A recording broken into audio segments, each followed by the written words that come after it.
사도행전 13장 1절에서 3절. 자, 우리 석절입니다. 우리 함께 읽도록 하겠습니다. 신약성경 사도행전 13장 1절에서 3절입니다. 시작. 안디옥 교회에 선지자들과 교사들이 있으니 곧 바나바와 니게르라 하는 시므온과 구레네 사람 누기오와 분봉왕 헤롯의 젖동생 마나임과 및 사울이라. 주를 섬겨 금식할 때에 성령이 이르시되 내가 불러 시키는 일을 위하여 바나바와 사울을 따로 세우라 하시니 이에 금식하며 기도하고 두 사람에게 안수하여 보내니라. 아멘. 과연 하나님은 우리에게 말씀을 하시는가?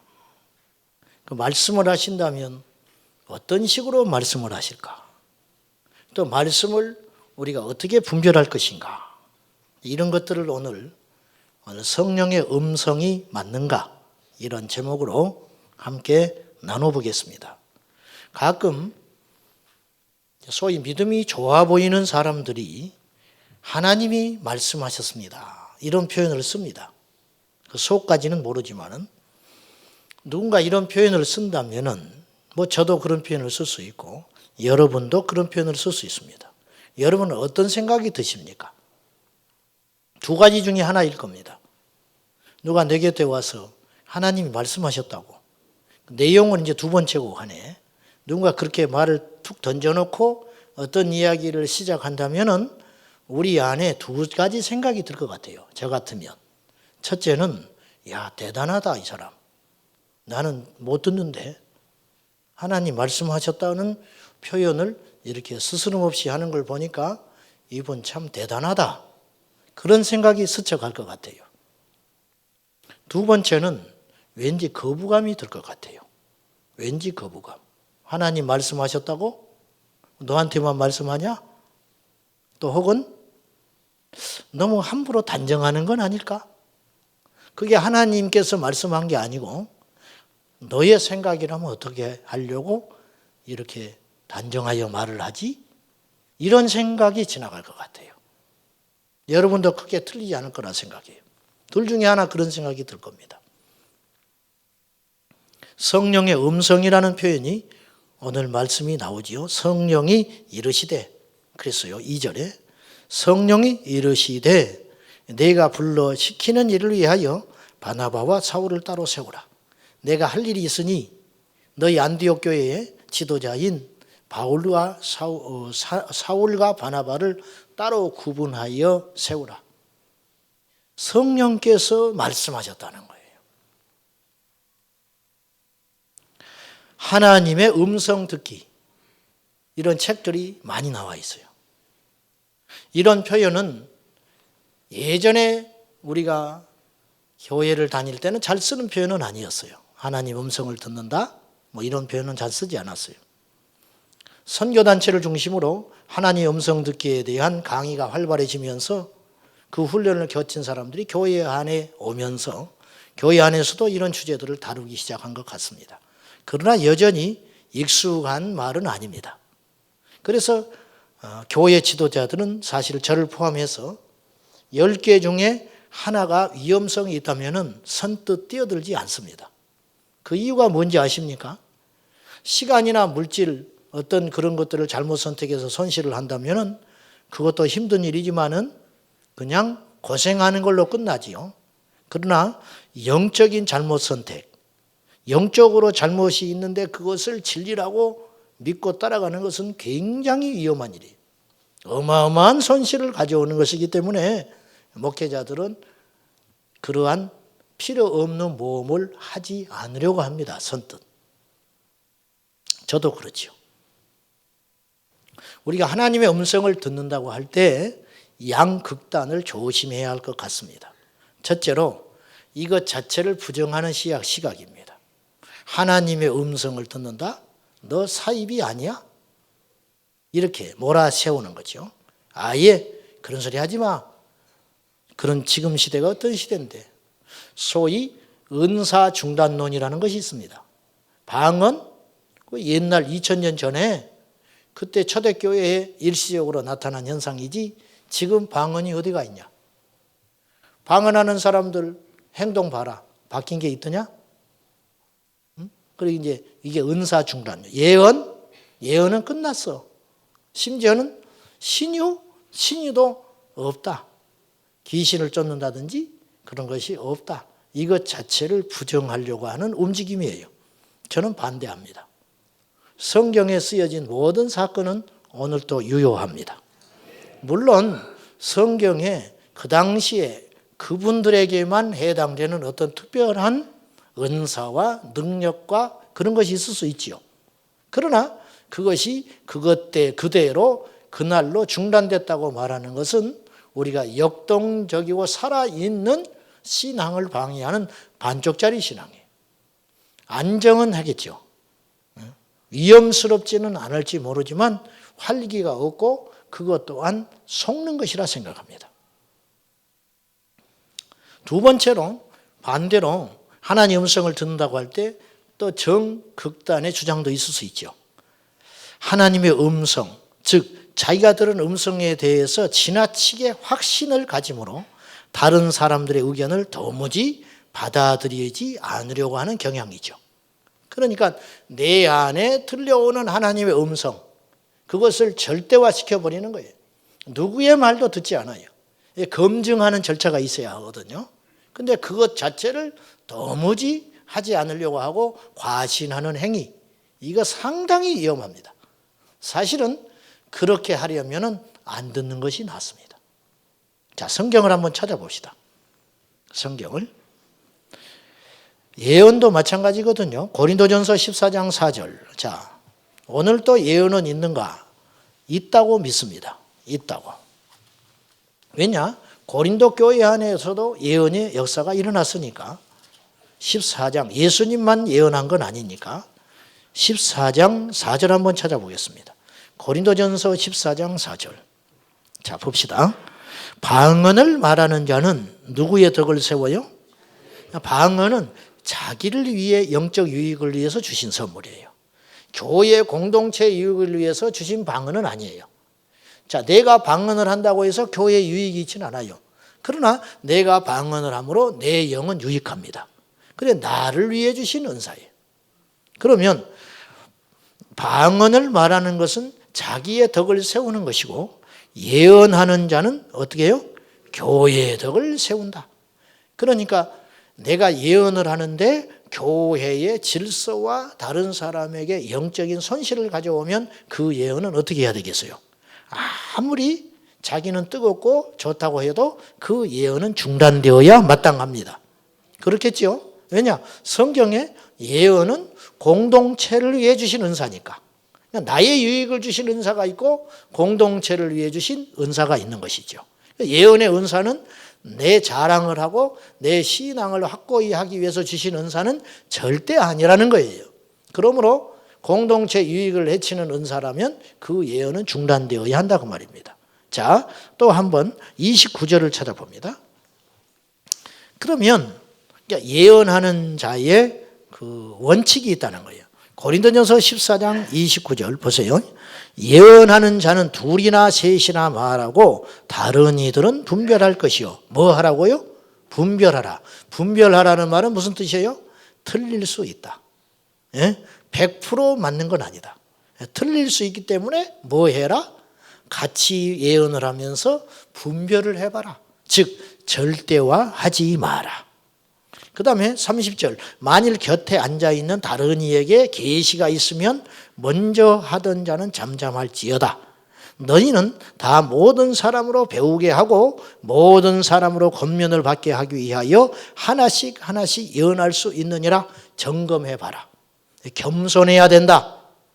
32절이 중요한데요. 예언하는 자들의 영은 어떻게 한다고요? 예언하는 자들에게 제재를 받나니. 33절. 하나님은 어떻게 해요? 무질서의 하나님이 아니시오 오직 화평의 하나님이시니라. 자, 내가 예언을 했는데 평안이 없어요.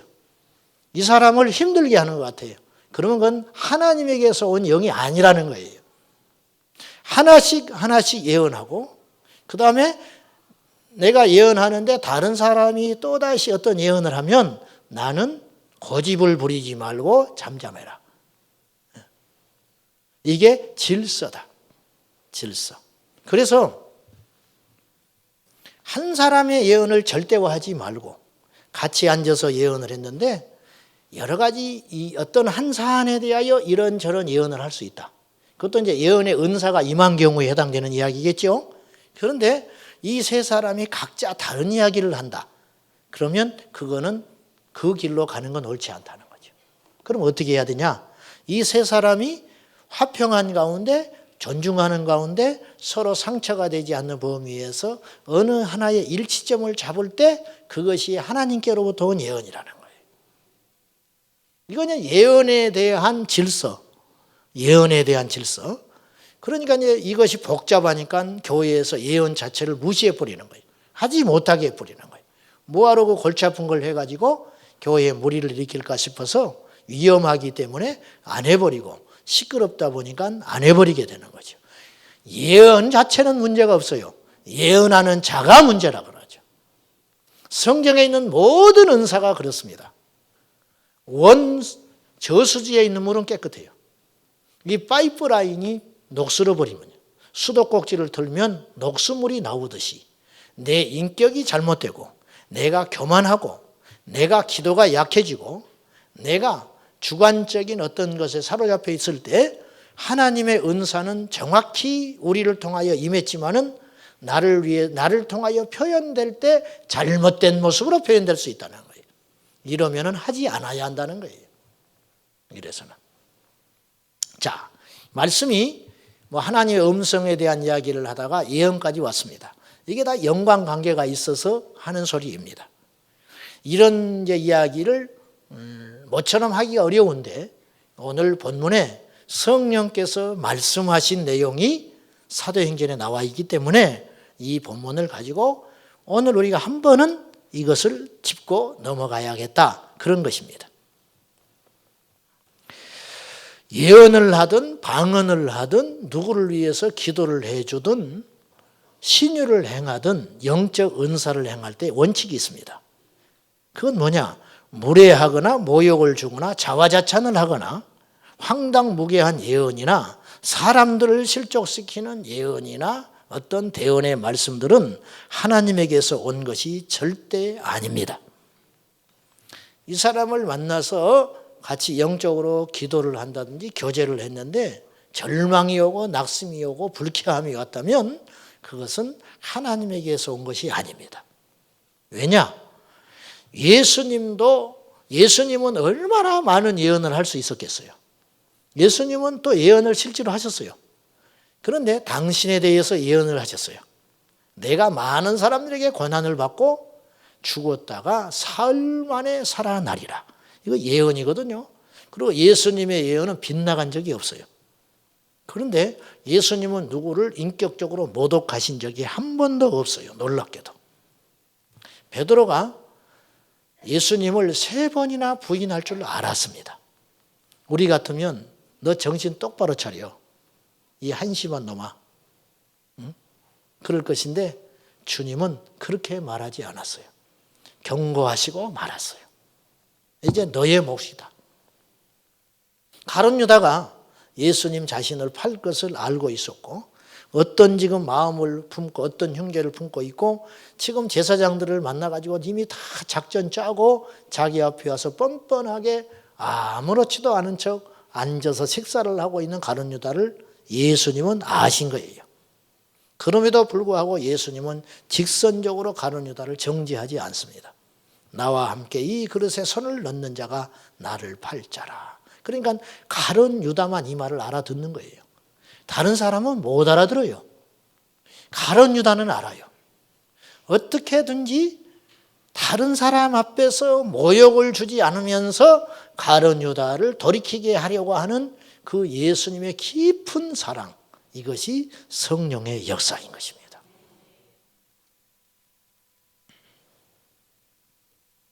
오늘 다시 사도행전으로 돌아가서 이 본문을 보십시다.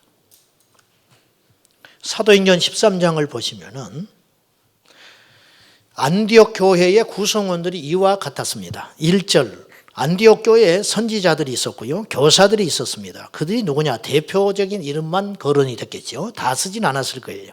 바나바와 니그레와 시므온, 구레네 사람 누기오, 분봉왕 헤롯의 젖동생 마나엔과 사울. 여러분, 헤롯 왕의 젖동생이 안디옥 교회의 교회 일원이었다는 거예요. 놀라운 일입니다, 사실은. 그냥 지나칠 만한 일은 아니에요. 안디옥 교회가 대단한 규모를 갖췄다는 걸 알 수 있어요. 숫자적으로나 조직적으로나. 그런데 이들이 2절 주를 섬겨 금식할 때에 성령이 말씀하셨습니다.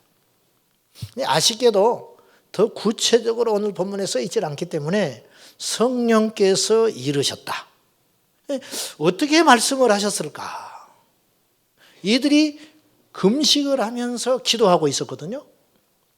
그들 중에 한 사람에게 성령이 임하셔서 말씀을 하셨는지, 아니면 주님은 능치 못할 일이 없으니까 기도하는 중에 공중에서 어떤 공명이 울려서 주께서 직접 계시하여 말씀을 하셨는지 알 길은 없어요.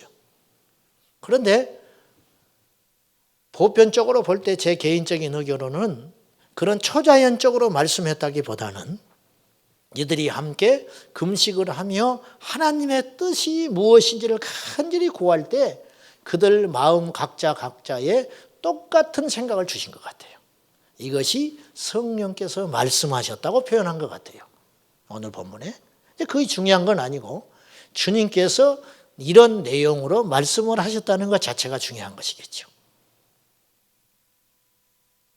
자, 하나님이 말씀하시는 방법은 사실 여러 가지가 있습니다. 그렇죠?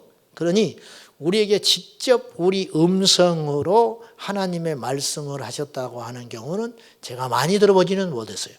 어떤 목사님은 자기 평생에 3번 들어봤다 하더라고요. 직접 옆에 사람이 말하는 것처럼 들리는 것으로 3번 들었다는 거예요. 저는 그거 인정합니다. 저는 그렇게는 들어보지 못했어요. 저는. 또 어떤 분은 예배당에 와서 이렇게 기도를 하는 중에 초신자인데도 옆 사람이 말을 하는 것처럼 들렸다는 거예요. 그래서 주변을 일어나서 둘러볼 정도로 명확하게 들려주셨다는 거예요. 이렇게 듣는 사람도 있어요. 그러나 흔치는 않지요. 흔치 않다고 해서 부정할 수는 없는 겁니다. 성경에 우리 하나님께서 직접 말씀하시는 경우들이 나옵니다. 그 대표적인 경우가 모세입니다. 여러분 아시다시피 민수기 12장 6절에 보면 우리 주님께서 이렇게 말씀하십니다. 너희 중에 선지자가 있으면 나 여호와가 환상으로 나를 그에게 알렸다. 그러니까 하나님께서 환상 중에 선지자를 통하여 말씀하셨다는 거예요. 직접 말씀하지 않고 또 꿈으로 그에게 말하기도 했다. 꿈으로. 그런데 내 종 모세와는 그렇지 아니하니 그는 내 온 집에 충성함이라 그와는 내가 대면하여 명백히 말하고 은밀한 말로 하지 않았다. 즉 내가 이렇게 돌려서 말하지 않았다. 환상으로 꿈으로 이렇게 말하지 않았어. 모세는 내가 직접 만나서 말을 했어. 모세를 내가 특별 대우했다. 그런데 너희들이 모세한테 함부로 해? 그의 누이 미리암이 구스 여인과 결혼한 것 때문에 반란을 일으키거든요. 그것에 대하여 하나님께서 옳다 그러다 말하지 않고 모세를 책망하지 않고 모세를 딱 두둔하면서 그렇게 이야기하는 거예요. 내가 모세를 이처럼 아끼는데 너희가 어찌 모세에게 이렇게 대항하느냐는 거예요. 사실은 하나님이 모세를 아낀 게 아니에요. 이스라엘 전체를 살리려고 하나님이 질서를 세운 것뿐이에요. 그래야 이 공동체가 살아있을 수밖에 없는 거예요. 그렇다고 해서 모세를 징계해버리면 그들은 자중질환에 빠져버리는 게 뻔하니까 하나님이 어쩔 수 없이 모세를 질서로 세우시는 것 같아요. 자, 이 하나님께서 이렇게 직접 말씀하시는 경우들이 성경에 있더라고 말이에요. 사도행전에 나타나는, 제가 사도행전을 쭉 그래서 살펴봤어요. 하나님께서 어떤 식으로 말씀을 하시는가. 패턴들이 있었어요. 패턴. 첫째는 천사들을 통해서 말씀하는 경우들이 있었어요. 천사들을 통해서. 사도행전 5장 19절에 주의 사자가 밤에 갇혀있는 사도들에게 나타나서 옥문을 끌어 열면서 그들을 끌어내면서 이 생명의 말씀을 백성에게 전하라. 이걸 천사가 말을 해요. 천사가 말했다고 볼 수 없죠. 천사는 소식을 전해주는 전령에 불과한 거예요. 하나님이 그런 방법으로 말씀을 하신 것이다 그 말이죠. 12장 7절에도 주의 사자가 베드로에게, 옥에 갇혀 있는 베드로에게 호련히 나타나서, 혼자 나타나서 겉옷을 입고 나를 따라와라. 이건 환상이 아니에요. 비몽사몽이 아니에요. 사도행전 10장에 베드로가 비몽사몽간에 기도하다가 환상도 봐요. 근데 그것은 환상을 본 것이지. 근데 베드로가 감옥에 갇혀서 깊은 잠에 빠져 있는데 옆구리를 툭 치면서 옷을 입으라 그리고 말씀을 직접 해요. 사자가 나타나서. 이거는 환상이 아닙니다. 꿈이 아닙니다. 직접 말하시는 거예요. 직접. 그 다음에 두 번째는 성령께서 직접 말씀하시는 경우가 있어요. 성령께서. 사도행전 8장 29절이면 빌립이 광야로 나갔는데 아시다시피 이 수레로 가까이 가거라. 이디오피아 간닥의 여왕의 내시가 올 때에 가까이 가라. 성령께서 직접 말씀하세요. 직접. 세 번째는 환상 중에 말씀하세요. 환상 중에. 사도행전 18장 9절에 보면 고린도에서 사도 바울이 사역하고 있을 때 성경에는 자세히 표현되어 있지 않지만 바울이 어떤 위협이나 두려움을 느끼고 있었던 것 같아요. 핍박은 거세지고 이미 바울을 죽이지 않고는 먹지도 마시지 않겠다고 작정한 40명이 쫓아다녔어요. 근데도 바울이 죽지 않았어요. 하나님이 다 지켜주신 거예요. 그런 건 세밀하게 나와 있지도 않아요. 그런 걸 다 기록하려면 성경이 너무너무 적은 것이죠. 아무튼 그럴 때 환상 중에 주님이 이렇게 말씀을 하세요. 밤중에 환상 중에 말씀하시되 두려워하지 마라. 침묵하지 마라. 내가 너와 함께 있으며 어떤 사람도 너를 해할 자가 없으니 이 성 중에 내 백성이 많다. 위로를 해주시는 거예요. 확신을 얻게 되는 것이죠. 또는 기록된 말씀으로 주님이 말씀하시기도 해요. 그게 누구냐면 바로 간다게의 내시에게 이사야서 53장을 폈을 때 풀 수 있는 방법이 없는데 빌립을 통하여 그 말씀이 풀어지도록 해가지고 기록된 이사야서 말씀이 자기에게 말씀하시는 걸로 들리는 거예요. 그래서 이렇게 우리가 나눠볼 수 있어요. 하나님께서 우리에게 말씀하신다 할 때 네 가지의 방법으로 말씀하실 수 있다는 거예요. 첫째는 직접 말씀하신다. 하나님이 직접 말씀하신다. 내 살아있는 이 귀에다가 청각을 통하여 말씀할 수도 있고 내 내적인 어떤 음성으로 말씀하실 때도 있어요. 저도 들어봤어요. 근데 그거 어떻게 하나님 음성인 줄 압니까? 그것은요, 마치 내가 내 부모의 음성을 듣듯이 그걸 설명할 수는 없어요. 우리 어머니의 음성이 이렇습니다. 그건 말을 할 수는 없어요. 녹음을 해서 들려주기 전에는. 그렇듯이 하나님께서 우리에게 말씀하신 것을 이렇다 설명할 수는 없지만 본인은 아는 거죠. 그리고 그건 잊혀지지가 않아요. 그것은 절대로 안 잊혀져요. 두 번째는 기록으로 말씀하세요. 성경. 세 번째는 설교로 말씀합니다. 선포. 네 번째는 환상, 즉 그리고 환경과 상황을 통해서도 말씀하세요. 우리 교우 중에 멀리서 오는 교우가 있어요. 그 형제는 시각장애를 갖고 있습니다. 아시다시피 그 집에 지난주에 신방을 했는데 이 형제하고 오랜 깊은 이야기를 저하고 했습니다. 근데 이런 이야기를 했어요. 자기가 2년 전에 거듭났다는 거예요.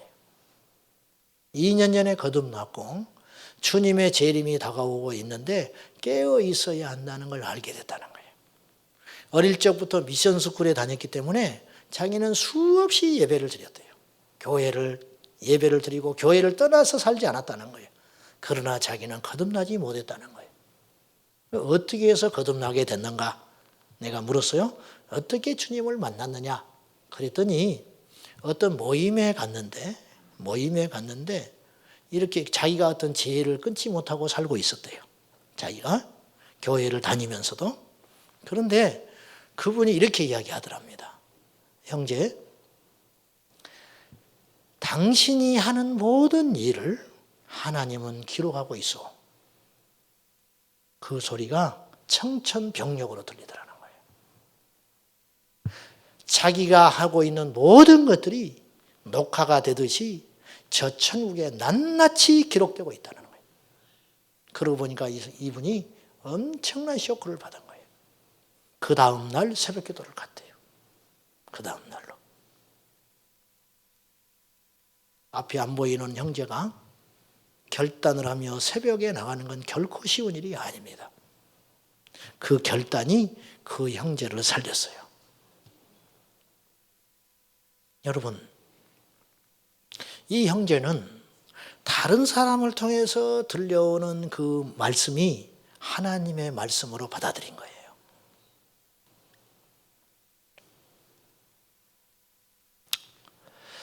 다 인정하는데 어떤 것이 안정한가? 이왕이면 안전한, 하나님께서 우리에게 말씀을 하시는데 가장 안전한 건 뭘까? 기록된 말씀입니다. 자, 다른 걸 부정하지 않아요. 저 분명히 이야기했어요. 예언도 믿고 신유도 믿고 축사도 믿고 모든 은사를 믿습니다. 믿는데 안전하게 말씀하시는 하나님께서 우리에게 가장 안전하고 탈이 없이 말씀하시는 방법은 뭐냐? 성경이라. 왜냐? 이 성경은 전 세계 모든 사람들이 똑같이 볼 수 있는 바이블이거든요. 이건 변하거나 변형될 수 없죠. 해석하는 사람이 달리 해석을 한다면 모르지만 이 말씀 자체는 변절될 수 없는 것이죠. 그렇죠? 그러니 똑같이 말을 할 수 있는 거예요. 가장 안전한 방법이라는 거죠. 문서라는 것이죠. 구두 약속보다 효과가 있는 것이 문서로 쓰여지고 도장 찍어진 그것이 훨씬 더 효력이 있을 거 아니에요. 구두 약속도 약속은 약속이에요. 그러나 그보다 더 정확한 것은 이게 문서지요. 문서는 누구도 거짓되이 할 수 없는 거거든요. 네. 그렇듯이 기록된 말씀은 가장 안전하다고 믿습니다. 그렇다고 해서 다른 것을 무시할 수는 없어요. 두 번째는 저는 선포되는 설교가 안전하다고 생각합니다. 그리고 가장 유용하고 쉽게 접할 수 있는 하나님의 말씀입니다. 자, 지난주에 전쟁 중에는 잠들지 말라. 깨어 있어야 한다 그랬어요. 그것이 잠자고 있는 사람에게는 그것이 하나님의 말씀인 거예요. 그래서 실제로 그걸 통해서 깨닫고 깨어날 수 있다면 그분은 하나님의 음성을 제대로 들은 사람이라는 것이죠. 그 다음에 우리 내적으로도 말씀하세요. 분명히 말씀합니다. 믿으십니까? 그러니까 누가 하나님께서 말씀하셨다. 그거 무시해서는 안 됩니다. 무시해서는 안 되는데 그것을 말하는 사람의 인격성을 철저히 봐야 돼요. 검증을 해야 한다는 거예요. 그 인격이 잘못됐다든지 삶의 열매가 잘못 맺어지고 있다면 그 음성은 흉기가 되는 것입니다. 그건 잘못된 것입니다. 그건 무시해도 좋습니다. 제가 목회 현장에서 가끔 이런 가슴 아픈 소리를 듣습니다. 어떤 교회를 떠나올 때 그곳에서 저주를 받고 왔다. 여기를 떠나면 네가 어떻게 될 것이다. 그런 말을 들어서 마음이 너무너무 무겁다는 거예요. 제가 분명히 확증으로 말씀을 드립니다. 그 일은 절대 이루어지지 않습니다. 그 이유가 뭔지 아십니까? 그것은 하나님께서 주신 음성이 아니기 때문에 그렇습니다. 왜? 우리 하나님은 자기 공동체에서 이탈하는 사람을 뒤통수에 대하여 저주를 퍼붓는 하나님이라면 그 하나님은 하나님이 아닙니다. 그 하나님은 그러실 리가 없다는 거예요. 그러므로 여러분들이 어떤 말을 누군가에게 그런 말을 들었다면 이 시간 이후로 자유하시기를 축복합니다. 절대로 일어나지 않습니다. 절대로. 왜냐? 그것은 하나님께서 하신 말씀이 단 0.01%도 아니기 때문입니다. 자기의 감정에서 하는 소리입니다. 두 번째는 이런 우를 범할 수 있어요. 우리 공동체에 떠나면 안 된다고. 그걸 묶어놓기 위해서 어떤 살벌한 이야기를 강단에서 할 수 있습니다. 그것도 하나님께로부터 온 것이 절대 아닙니다. 왜냐? 이 땅의 모든 교회는 하나이기 때문에 그렇습니다. 보편적 교회입니다. 우리 교회만 교회가 아니에요. 이사 갈 수 있습니다. 이사 갈 수 있습니다. 어쩔 수 없는 상황으로 옮길 수 있습니다. 옮기라는 뜻이 아닙니다. 또 다 옮겨볼까 싶으네. 그것이 아니고 이 지상에 있는 모든 교회는 주님의 몸이라는 거예요. 그래서 인정하고 존중하고 어느 한 교회에만 불일듯 일어나는 것은 아픈 일입니다. 이 땅에 있는 모든 교회는 승리해야 하고 부흥해야 하고 깨어 있어야 하는 것이죠. 그러니까 어느 한 교회에만 구원이 있고 어느 한 교회에만 생명이 있고 어느 한 어떤 지체나 주의 종에게 특별하다고 여기는 순간 그건 성령의 역사가 아닌 것입니다. 내 손은 특별하다. 웃기는 소리입니다. 뭐가 특별합니까? 뭐가 특별해? 거기서 기도한 것보다 강단에 올라와서 기도하니까 더 좋더라. 말도 안 되는 소리입니다. 그건 미신입니다. 무슨 뜻인지는 알겠지만은 우리 하나님은 절대 그런 식으로 역사하지 않습니다. 그러므로 예루살렘에 간다고 해서 하나님 만나는 게 아니라니까요. 혼자 그냥 감정은 복받쳐. 갈릴리 바닷가에 가서 갈릴리 바닷가 그럼 다 운대요. 꼭 가면 그 찬송 한대만요. 그러면 또 질질 짜고 있대. 자기가 베드로 같아가지고. 그럼 주님이 거기만 계십니까? 아니지요. 절대 그렇지 않아요. 우리도 모른 채 이런 사고에 젖어서 하나님을 섬길 수 있다는 거예요. 자유해야 됩니다. 주의 영이 계신 곳에는 자유함이 있는 것입니다. 하나님은 그렇게 말씀하지 않는다. 절대로 우리 인격을 침해해 가면서 우리를 불쾌하게 만들면서 우리를 실족시키면서 우리를 근심시키면서 절대로 하나님은 그렇게 말씀하시는 분이 아니다. 우리가 하나님의 음성과 우리 안에서 하나님의 음성이 들릴다 할 때 하나님의 음성이 있고 사탄의 소리도 있고 내 생각도 있습니다. 이걸 분별하지 못할 때 일어나는 위험성이 있습니다. 첫째는 영적인 고립이 올 수 있어요. 여러분, 신앙생활은 반드시 함께하는 것입니다. 믿으십니까? 이 세상에서 제가 누차 말하지만 절대로 혼자 할 수 없는 것이 있다. 결혼생활과 교회생활이다. 독차하는 것 하나님 기뻐하지 않습니다. 혼자 예수 믿는 것 기뻐하지 않습니다. 반드시 함께 해야 됩니다. 그래서 주의 영은 연합의 영인 것이에요. 내가 틀렸을 때 누가 나를 바로 잡아줘요. 내가 틀렸을 때. 지체들이 나를 바로 잡아주는 거예요. 아무리 기도를 많이 하고 아무리 나름대로 열심히 믿음 생활을 한다 할지라도 인간은 불완전하기 때문에 치우칠 수 있고 잘못될 수 있는 거예요. 그래서 교회가 있는 거예요. 누군가를 통하여 나에게 말을 하고 누군가 어떤 환경을 통하여 내게 어떤 사인을 하나님이 주시고 그럴 때 겸손하게 이런 문제에 대하여 왜 내가 자꾸 부딪히지? 그러면 내가 뭔가 하나님 앞에 점검해야 할 것이 있다. 이게 정상적이라는 거예요. 근데 그럴 생각은 하지 않고 불도저처럼 밀어붙이는 것은 담대함도 아니고 어리석은 것이라는 거예요. 저는 우리 교회가 특별한 교회가 되기를 절대 원치 않습니다. 우리 교회가 보편적이면서도 강해야 됩니다. 누구든지 와서 누구든지 예배에 참여하고 누구든지 함께 동참할 때 너무 우리 교회가 좋다. 이런 반응이 나와야지 왠지 이상해. 예배를 드리고 나면 꺼림칙한 거 이상하다는 거야. 이상해. 그러면 한두 명이 그런 말을 했다면 우리가 무시할 수 있지만 오는 사람이 계속 그런 이야기를 한다면 우리는 뭔가 결정적으로 뭔가 우리를 깊이 돌아봐야 할 시기가 된 거예요. 그래야 우리가 잘못된 길로 가지 않는다는 거예요.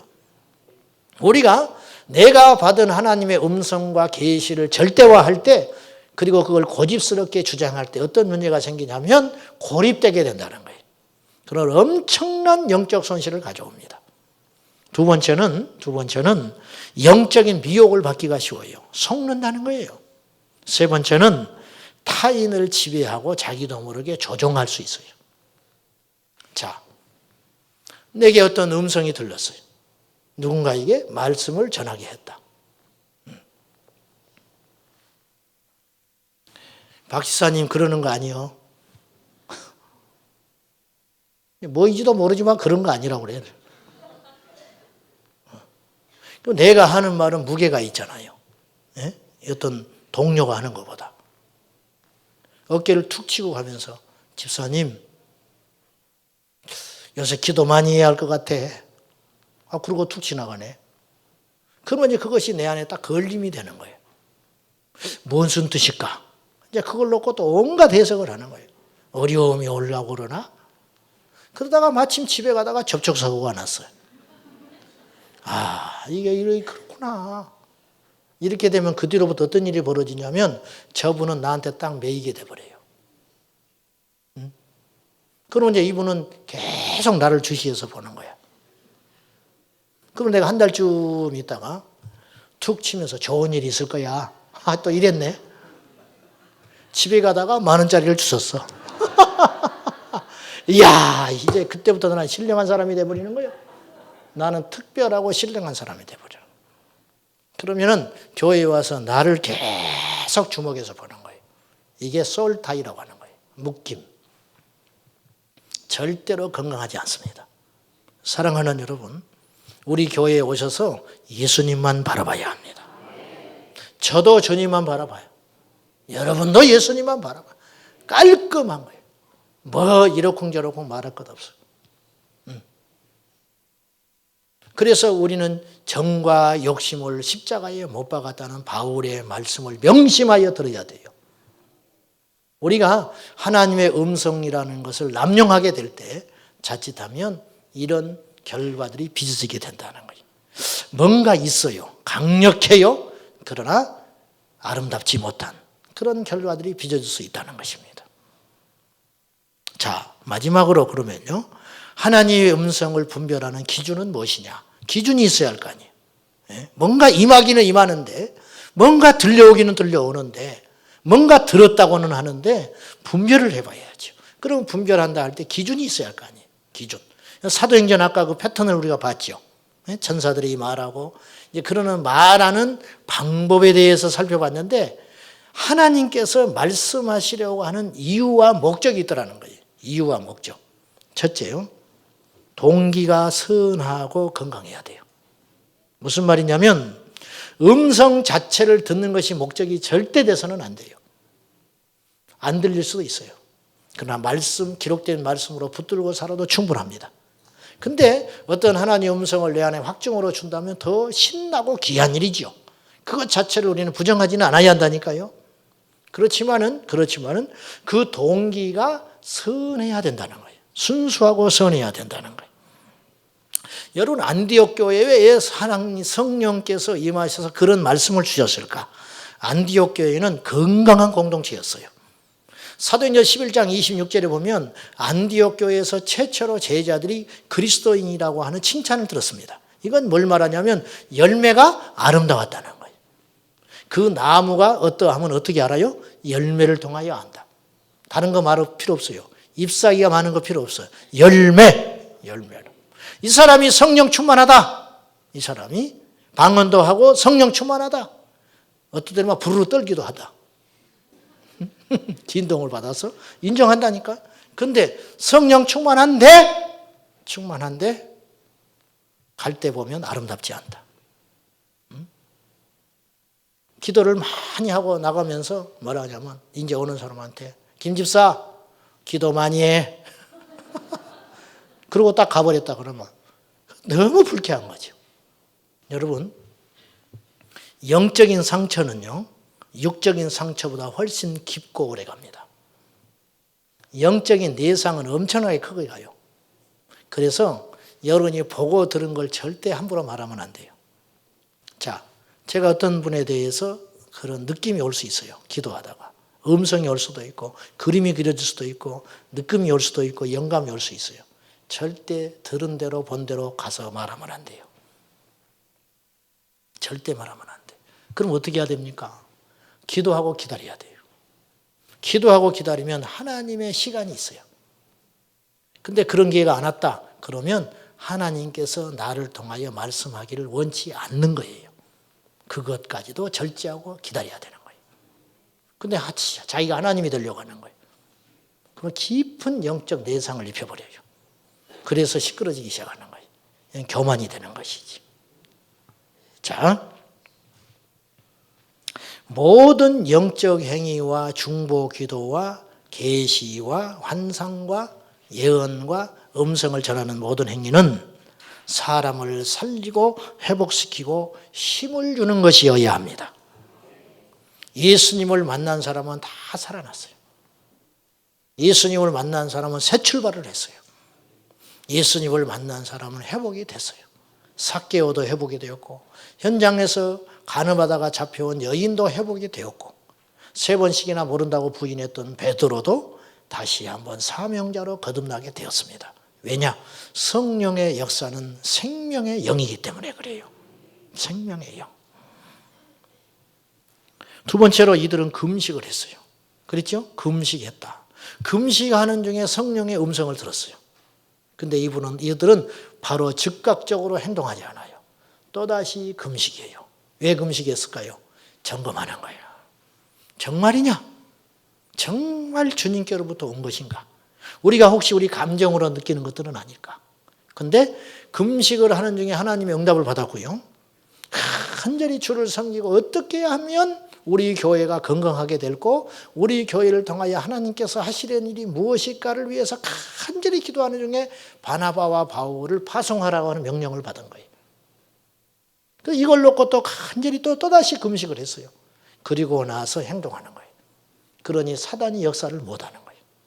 이거 자칫하면 사탄이 낄 수 있어요. 자칫하면 분란이 날 수도 있어요. 그러나 이렇게 했기 때문에 아름다운 열매가 맺혀지게 되는 것이고, 이로 통하여 세계 역사를 바꾸는 1차, 2차, 3차 전도 여행이 시작되는 거예요. 그래서 세 번째로 철저히 하나님께서 주시는 음성은 하나님의 일을 위한 음성입니다. 여러분이 댁에 가셔서 사도행전을 다시 한번 쭉 살펴보세요. 개인에게 주는 음성은 절대 없었어요. 가서 생명의 말씀을 전해라. 사도행전 20장 23절에 보면 바울에게 각성에서 너에게 환난과 핍박이 기다리고 있다. 성령이 그렇게 말했었어요. 그러나 이건 바울 개인에게 하는 말이 아니에요. 복음을 증거하는 일에 있어서 성령께서 계시해 주신 거예요. 철저히 성령께서는 말씀을 주실 때 하나님의 나라 확장과 복음의 역사를 위해서 주신다는 거예요. 그러니까 이런 거는 옳지 않아요. 내가 하나님 음성을 들었다는 거예요. 무슨 음성이냐? 내가 오늘 점심 때 주님 밥을 먹으러 가면서 주여 정가복입니까? 뼈다귀입니까? 그렇게 물었다는 거예요. 에? 여러분 앞으로 이런 사람을 심심치 않게 만날 수 있어요. 우리 교회에는 아니지만 기도원에 가면 그런 사람이 좀 많아. 기도원에 가면. 나는 별 사람을 다 만나봤으니까. 정가복입니까? 뼈다귀입니까? 그렇게 한참 기도하는데 저녁이 돼버렸어. 굶어 죽어버렸다. 아니면 뼈다귀가 왔다 갔다 했다. 오늘 정심은 하나님께서 뼈다귀를 먹으라고 하는 것이구나. 그러면 은혜를 받아 또 와. 하나님은요 우리에게 자유의지를 주셨어요. 네가 뼈다귀를 먹어도 되고 짜장면을 먹어도 돼. 네가 먹고 싶은 대로 먹어라. 하나님은 그것까지 말하지 않으세요. 왜냐? 그 음성은 가치가 없는 음성이에요. 여러분, 하나님께서 말씀하실 때는 교회를 세우고 사람을 살리고 복음을 전하고 선교를 위해서 주신 음성이지 그 외에는 주시지 않아요. 전세를 갈까요? 사골세를 갈까요? 나는 그거 답을 줄 수 있어. 네 능력대로 가라. 능력대로 가면 돼요.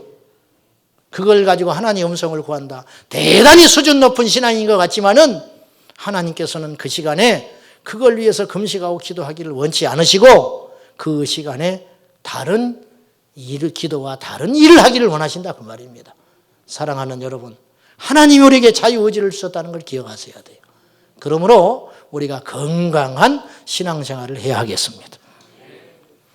주님의 음성을 주신 목적은 분별하기 위함이고 이게 사단의 역사인지 아닌지 하나님이 급하면 막으시기도 해요.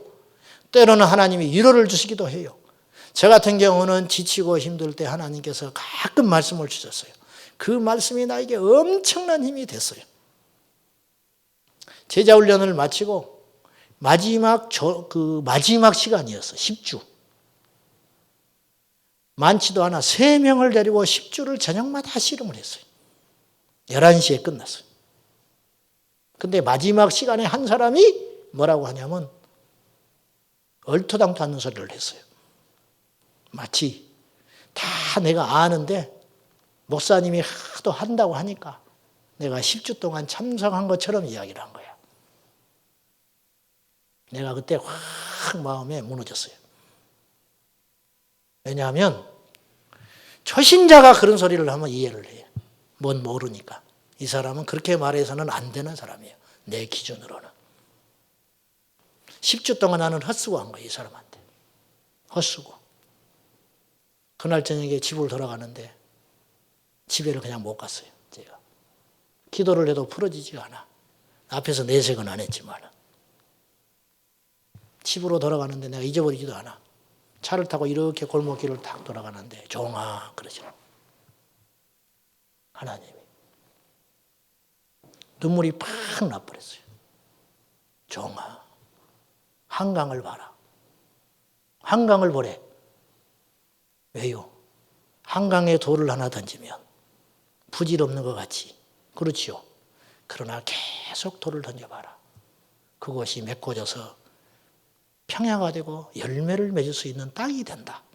네가 하는 일은 헛된 일이 아니다. 와, 이게요 지옥에서 천국으로 가는 거예요. 내 마음이. 그건 내가 생생하게 잊어버리잖아요. 그건 내 생각이 아니었어요. 내 생각이면 한강을 어떻게 생각해? 죽었는데. 그 뒤로부터 자유해져 버렸어요. 그 문제에 대해서.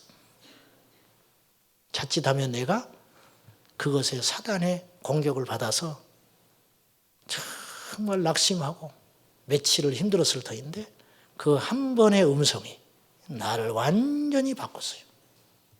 그래서 위로를 주시는 하나님은 확신을 주시고 주께서 우리에게 말씀하실 때는 주님의 음성은 분명한 목적이 있어야 합니다.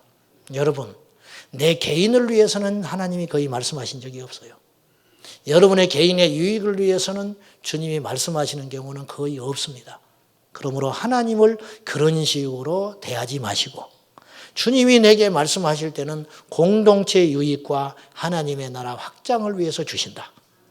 주님, 내 아들 지금 A대학을 갈까요? B대학을 갈까요? 묻지 마라. 주님이 말씀하세요. 그거는 주님이 말씀하셔도 내가 말을 해줄게. 네 실력대로 가라. 물론 하나님께서 어떻게 하시겠지만 그거는 하나님의 음성을 구하지 않아도 여러분이 하나님과의 관계가 건강하고 충분히 기도했으면 하나님께서 인도해 주십니다. 우리 하나님 앞에 우리가 그런 식으로 매달려서는 안 된다는 거예요. 말씀 맺을게요. 혼돈과 무질서가 이 시대 교회와 또한 영계에 침투해 오고 있습니다. 깨어서 말씀 앞에 굳게 서서 교회와 질서와 순리를 따라서 건강한 신앙생활을 하여서 우리 영혼을 도적질하는 사단의 영을 분별하여 무장해야 하겠습니다. 기록되고 선포된 말씀에 충실할 뿐만 아니라 때때로 나에게 들려오는 음성을 절제함으로 함부로 남발하지 말고 하나님의 유익을 위해서 아름답게 쓰임받는 성숙한 믿음의 공동체들이 다 될 수 있기를 예수님의 이름으로 축복합니다. 고린도후서 12장 말씀을 찾아보고 마치겠습니다. 고린도후서 12장입니다.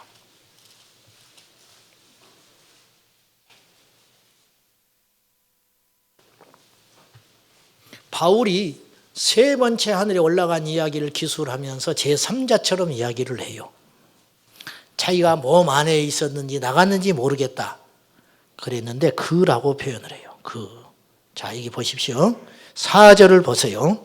그가 낙원으로 이끌려가서 말로 표현할 수 없는 말을 들었으니 사람이 가히 이르지 못할 말이로다.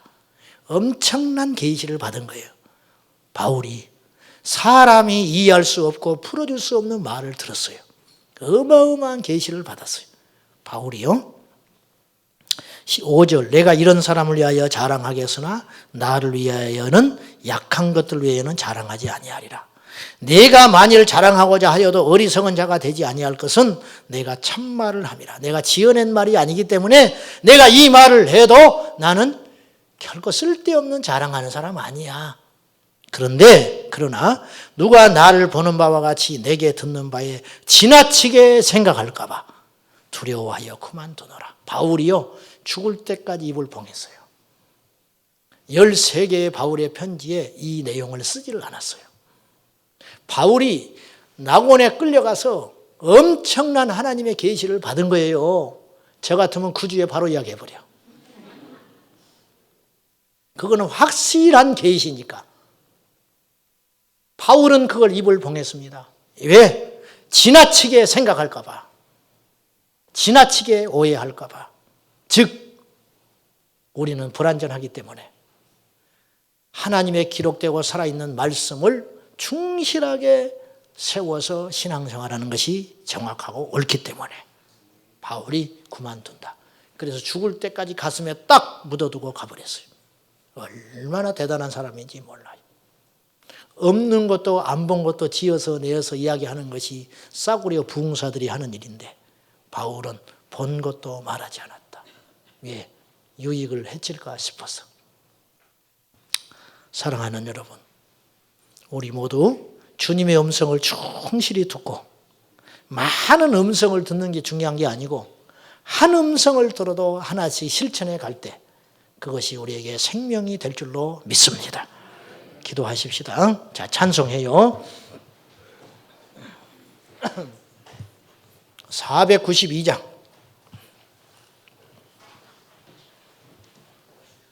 잠시 세상에 내가 살면서 이 땅 영원하지 않습니다. 아멘을 안 하네. 이 땅 영원하지 않아요. 준비를 많이 해야 됩니다. 앞으로 닥칠 시대를 우리가 믿음으로 준비하고 우리가 영적으로 무장해야 됩니다. 빚내서 땅 사지 마세요. 좋은 말 할 때. 지금 영국이 난리 났지요. 이제 앞으로 보십시오. 경제적으로 엄청난 압박받는 날이 옵니다. 지금 빨리 검소해야 됩니다. 무모한 짓 절대 하지 마십시오. 이제 딱 움켜쥐고 믿음, 그것 때문에 신앙에 타격이 와요. 아시죠? 천하장사 없어요. 이게 압박이 들어와 버리면요. 신앙의 영적인 타격이 심각하게 일어나요. 그러니까 그런 무모한 일을 하지 마세요. 지금 족한 줄 알고 이 환난 날을 대비하여 우리가 지혜롭게 잘 준비해서 이 어둠의 터널을 견뎌내야 됩니다. 아시겠죠? 자, 492장.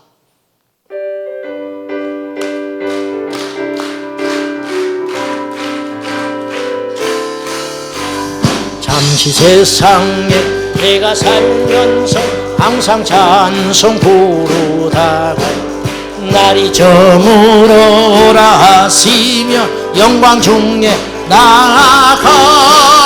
열린 천국문 내가 들어가 세상 집 내려놓고 빛난 멸류관 받아 쓰고 주와 함께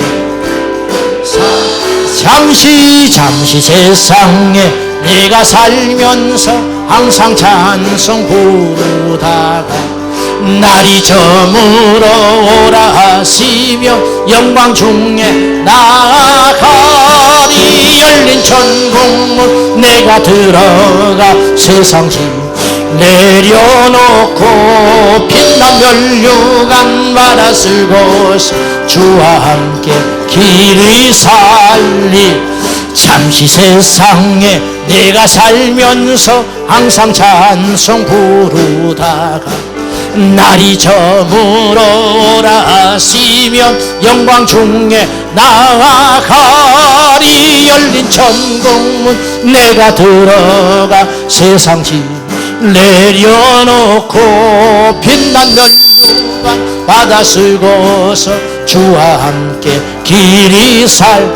2절 눈물 골짜기 더듬으면서 나의 갈 길 나간 후에 주의 품 안에 내가 안기어 영원토록 살리로다.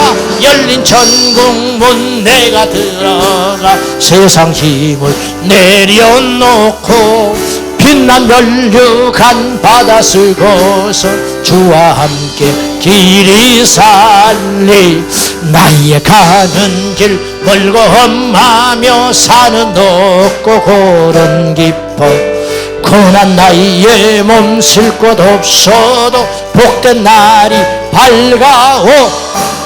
열린 천국문 내가 들어가 세상 힘을 내려놓고 빛난 멸류관 바다 쓰고서 주와 함께 길이 살리.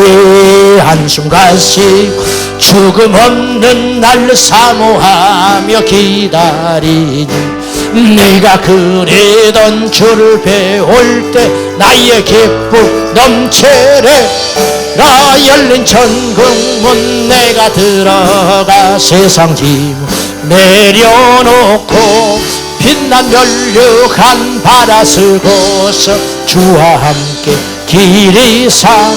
나의 가는 길 멀고 험하며 산은 높고 골은 깊어 고난 나의 몸 쉴 곳 없어도 복된 날이 밝아오리.